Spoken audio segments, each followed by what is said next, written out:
ದೀಪದ ಕುಡಿ ಎಂಬ ನುಡಿಗಟ್ಟಿನ ಅರ್ಥವೇನು? ವಂಶೋದ್ಧಾರಕ, ಹಣತೆ.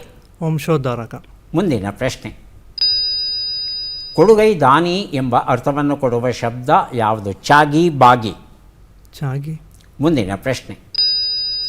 ಗಂಗಾ ನದಿಗೆ ಜಾಹ್ನವಿ ಎನ್ನುವ ಹೆಸರು ಬರಲು ಯಾರು ಕಾರಣ? ಜಹ್ನು, ಭಗೀರಥ. ಭಗೀರಥ. ಮುಂದಿನ ಪ್ರಶ್ನೆ. ಈ ಗಾದೆಯನ್ನು ಪೂರ್ಣಗೊಳಿಸಿ. ಮಗ ಸತ್ತರೆ ಮಸಣ. ಮುಂದಿನ ಪ್ರಶ್ನೆ. ಈ ಒಗಟನ್ನು ಬಿಡಿಸಿ. ನನ್ನ ತಯಾರಿಸಿದವನಿಗೆ ನಾನು ಬೇಕಿಲ್ಲ, ನನ್ನ ಕೊಂಡವನಿಗೂ ನಾನು ಬೇಕಿಲ್ಲ, ನನ್ನನ್ನು ಬಳಸುವವರು ನನ್ನನ್ನು ಕೊಳ್ಳುವುದೇ ಇಲ್ಲ, ನೋಡುವುದೂ ಇಲ್ಲ, ನಾನು ಯಾರು?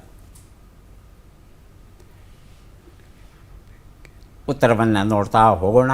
ಒಂದು ಉತ್ತರ ದೀಪದ ಕುಡಿ, ವಂಶೋದ್ಧಾರಕ ಸರಿಯಾಗಿದೆ. ಎರಡನೇ ಪ್ರಶ್ನೆಗೆ ಉತ್ತರ ಚಾಗಿ ಅಂತ ಹೇಳಿದ್ರಿ, ಉತ್ತರ ಸರಿಯಾಗಿದೆ. ಮೂರನೇ ಪ್ರಶ್ನೆಗೆ ಉತ್ತರ ಜಹ್ನು. ಜಹ್ನು ಅಂತ ಋಷಿ, ಆತ ತನ್ನ ಗಂಗೆಯನ್ನು ಆಪೋಷಣ ಮಾಡ್ತಾನೆ. ಆತ ಗಂಗೆ ಹರಿದು ಬಂದಾಗ ತಡಿಲಿಕ್ಕಾಗೋದಿಲ್ಲ, ಆದರೂ ಈಶ್ವರ ತಡಿತಾನೆ. 2 ಹನಿಗಳನ್ನು ಬಿಟ್ಟರೆ ಅದೇ ದೊಡ್ಡ ಪ್ರವಾಹದಲ್ಲಿ ಬಂದು ಜಹ್ನು ಋಷಿಯ ಆಶ್ರಮವನ್ನು ತೆಗೆಲಿಸ್ಬಿಡುತ್ತೆ. ಕೋಪ ಬಂದು ಅಥವಾ ಕುಡಿದು ಬಿಡ್ತಾನೆ.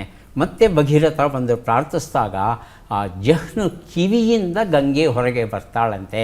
ಹಾಗಾಗಿ ಗಂಗೆಯನ್ನು ಜಾಹ್ನವಿ, ಜಹ್ನು ಋಷಿಯ ಮಗಳು ಅನ್ನೋ ಅರ್ಥದಲ್ಲಿ ಜಾಹ್ನವಿ ಅಂತ ಕರೀತಾರೆ.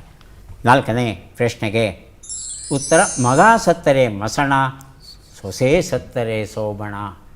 ಇದು ನಮ್ಮ ಸಮಾಜದ ನೇರ ಚಿತ್ರಣ, ಅತಿಶಯೋಕ್ತಿ ಇಲ್ಲವೇ ಇಲ್ಲ.